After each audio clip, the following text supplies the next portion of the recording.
Today, I want to talk about purpose. But I'm not here to give you the standard commencement about finding your purpose. We're millennials. We try to do that instinctively. Instead, I'm here to tell you that finding your purpose isn't enough. The challenge for our generation is to create a world where everyone has a sense of purpose.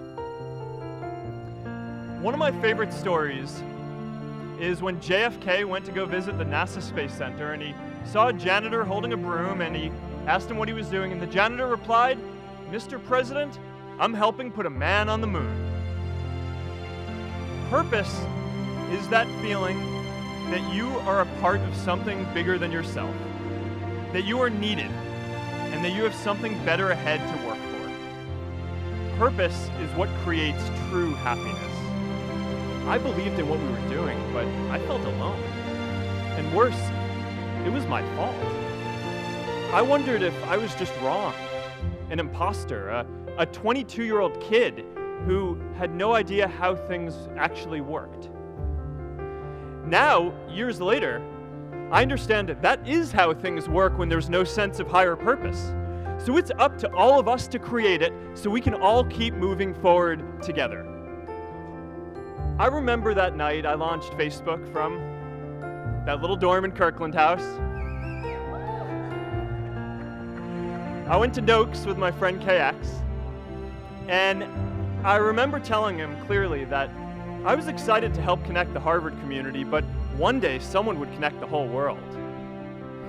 The thing is, it never even occurred to me that that someone might be us. We were just college kids. We didn't know anything about that. There were all these great big technology companies with all these resources, and I just assumed one of them would do it. But this idea was so clear to us that all people want to connect. So we just kept working on it, day after day after day.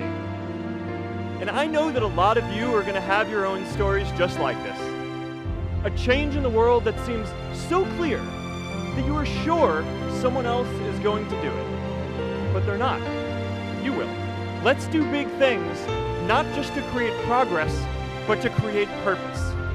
J.K. Rowling got rejected 12 times before she finally wrote and published Harry Potter.